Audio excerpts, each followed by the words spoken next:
नमस्कार, मैं डॉक्टर अनीता तंबोली। बच्चों, आज हम पढ़ेंगे जो हमारा आपका फर्स्ट पेपर है रिसर्च वाला। उसमें हम देखेंगे कि जो हम सूचना एकत्रित करते हैं हमारे रिसर्च के दौरान, वो किन किन मेथड से हम सूचनाएं कलेक्ट कर सकते हैं। उन सारी मेथड्स में से हम पढ़ेंगे प्रश्नावली के बारे में। जैसे हम देखें कि आंकड़े संकलन की जो टेक्निक्स होती हैं वो दो तरह की होती हैं। एक तो होती है क्वांटिटेटिव मेथड और दूसरी होती है क्वालिटेटिव मेथड, परिमाणात्मक विधि और गुणात्मक विधि। तो आज हम देखेंगे कि प्रश्नावली क्या होती है। तो प्रश्नावली जो हमारे सोशल रिसर्च है, सामाजिक अनुसंधान है, उसकी एक महत्वपूर्ण विधि है। और इसके अंतर्गत सूचना दाता जो शिक्षित होता है, और जब हमारा सूचनादाता जो जिससे हमें सूचना कलेक्ट करनी होती है वो शिक्षित हो, और जब हमारा अध्ययन का क्षेत्र बहुत विस्तृत होता है तो हम इस विधि का प्रयोग करते हैं।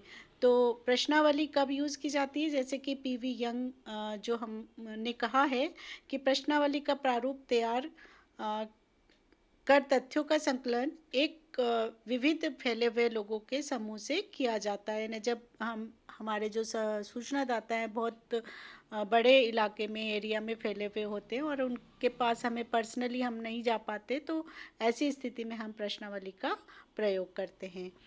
आगे हम देखें कि जो इसकी प्रश्नावली की विशेषता है, इससे इसका मीनिंग और भी स्पष्ट हो जाता है कि प्रश्नावली क्या है। प्रश्नावली अध्ययन किए जाने वाले विषय पर प्रश्नों की एक सूची होती है। जैसा अभी हमने देखा कि प्रश्नावली क्या है, जो हमारा अध्ययन विषय होता है उसके प्रश्नों की एक सूची होती है, और इसे हम डाक द्वारा प्रेषित कर सकते हैं या फिर स्थानीय स्तर पर भी इसे हम वितरित कर सकते हैं। फिर इसकी विशेषता क्या है कि ये उत्तरदाता इसे स्वयं ही भरता है।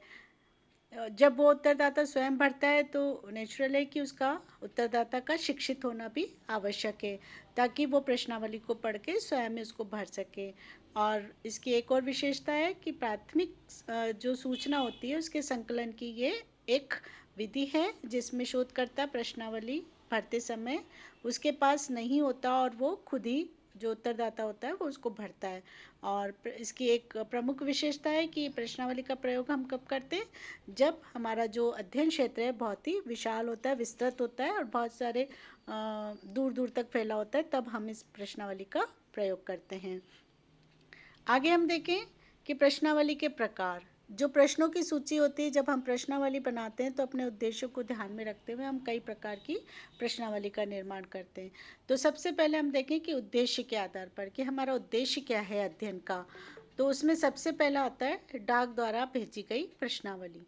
जैसा कि इसके नाम से स्पष्ट है कि जब हम सूचना एकत्रित करने के लिए प्रश्नावली को हम उत्तरदाता को देते हैं तो उसमें हम डाक के द्वारा भेजते हैं, यानी हम बाय पोस्ट उस व्यक्ति के पास एड्रेस से भेज देते हैं और एक रिक्वेस्ट लेटर डालते हैं कि जो हमारा अध्ययन का उद्देश्य है इसके लिए हम ये प्रश्नावली भरवा रहे हैं, और एक जो खाली लिफाफा टिकट लगा हुआ हम रिक्वेस्ट लेटर के साथ भेजते हैं, ताकि उसमें वो हमें वापस भेज देता है। तो जब ये उस वक्त यूज़ किया जाता है कि जब हमारा अध्ययन क्षेत्र बहुत बड़ा होता है और दूर दूर तक हमारे सूचनादाता फैले हुए होते हैं, तो उस स्थिति में हम डाक द्वारा प्रश्नावली को भेजते हैं। आगे हम देखें संरचित प्रश्नावली, स्ट्रक्चर्ड क्वेश्चनियर। इसके अंतर्गत हम पूरी तरह से उसको संरचित करते हैं, यानी उसमें भाषा, शब्द, वाक्य आदि को पहले से ही तय कर लेते हैं कि इसमें कौन से क्वेश्चंस होंगे, किस प्रकार की भाषा यूज़ होगी, प्रश्नों की संख्या क्या होगी, उसका क्रम क्या होगा, ये सब कुछ पूर्व निर्धारित होता है। और इस प्रकार की जो प्रश्नावली बनाते हैं तो उसको संरचित प्रश्नावली कहते हैं।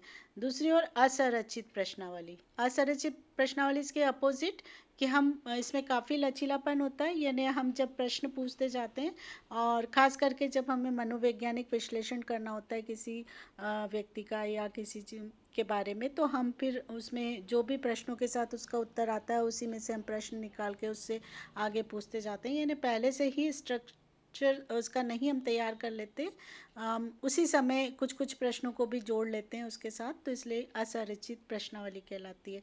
फिर हम देखें ओपन क्वेश्चनियर, खुली प्रश्नावली। खुली प्रश्नावली जैसा इसके नाम से स्पष्ट है कि प्रश्नावली में प्रश्नों को खुला छोड़ दिया जाता है, यानी जो उत्तरदाता है वो अपनी इच्छा अनुसार जो भी उसका उत्तर देना चाहे वो उसको दे सकता है, यानी उसको किसी पर्टिकुलर उत्तर देने के लिए उसे बाध्य नहीं किया जाता। फिर हम देखें, जैसा इसका एग्जाम्पल हम देखें कि अगर हम मुझसे क्वेश्चन पूछते हैं कि भारत में गरीबी के क्या कारण है, दहेज प्रथा को कैसे समाप्त किया जा सकता है, छात्रों में अनुशासनहीनता के क्या कारण है, राष्ट्र निर्माण में राष्ट्र नेताओं की क्या भूमिका होनी चाहिए, अगर इस तरह के क्वेश्चन होते हैं तो वो अपने आप ही उसका उत्तर जो उसको उचित लगता है वो भरता जाता है। और इसके लिए हम उसमें काफ़ी जगह स्पेस छोड़ देते हैं प्रश्नों के साथ, ताकि वो उसका वहाँ पर उत्तर लिख सके। इसके अपोजिट बंद प्रश्नावली एक प्रकार है, जैसा कि खुली प्रश्नावली में हम उसको उत्तर देने के लिए स्वतंत्र कर देते हैं, लेकिन यहाँ पर हम उसके लिए ऑप्शंस देते हैं। जैसे अभी आप एग्जाम्पल देख रहे हो कि हम अगर उससे क्वेश्चन पूछते क्या आप विवाहित हैं, तो हाँ या ना उसमें उत्तर देता है ना। और फिर या फिर उसके पास ऑप्शनल क्वेश्चन आंसर होते हैं, वैकल्पिक उत्तर होते हैं कि 4 आंसर में से कोई एक आंसर पे आप उसको टिक करिए, तो इसको कहा जाता है बंद प्रश्नावली, यानी जो उसको ऑप्शन दिए जाते हैं उसी में उसको उत्तर देना होता है।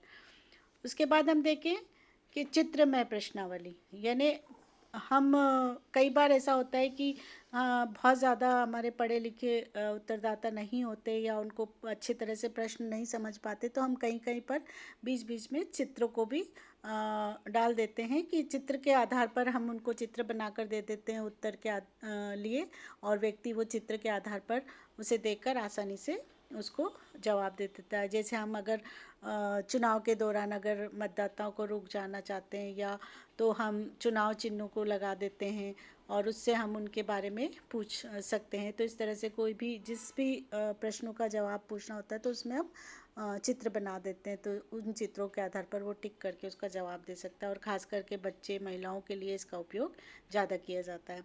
फिर हम देखें तथ्य संबंधी प्रश्नावली। तथ्य संबंधी प्रश्नावली क्या है कि जब हम कोई सामाजिक तथ्यों से संबंधित जानकारी हासिल करते हैं, जैसे किसी समूह व्यक्ति की आय, धर्म, जाति, शिक्षा आदि के बारे में अगर हम इन तथ्यों की जानकारी हासिल कर रहे होते हैं तो हम उसे तथ्य संबंधी प्रश्नावली कहते हैं, इस प्रकार के प्रश्नों की सूची को।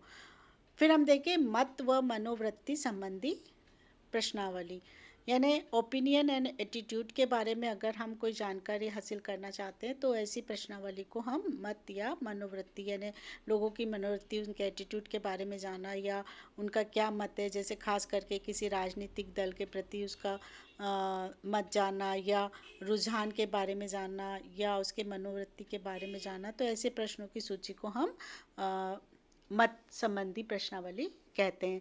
तो इस प्रकार से हम कई प्रकार के अपने उद्देश्य को ध्यान में रखते हुए हम प्रश्नावली का निर्माण करते हैं। और प्रश्नावली क्या है? प्रश्नावली प्रश्नों की एक सूची होती है। कौन से प्रश्न जो कि अब हमारे अध्ययन से संबंधित प्रश्न होते हैं उनकी एक सूची होती है। वो कई प्रकार के क्वेश्चंस उसमें शामिल किए जाते हैं, ओपन भी होते हैं, क्लोज भी होते हैं। कई प्रकार के क्वेश्चंस उसमें शामिल करके और प्रश्नों की सूची को या तो हम डाक द्वारा भेजते हैं या स्थानीय स्तर पर उनको वितरित कर देते हैं, जिसमें व्यक्ति उत्तरदाता खुद ही उस प्रश्नों के उत्तर को भरता है और वापस जो सर्वेक्षण करता है, अध्ययन करता है, उसके पास वापस भेज दिया जाता है। तो इस प्रकार से हम सूचना को एकत्रित करते हैं, तो उसे हम प्रश्नावली कहते हैं। अगले वीडियो में मैं आपको इसकी तथ्य संकलन की दूसरी मेथड्स के बारे में बताऊंगी। Thank you.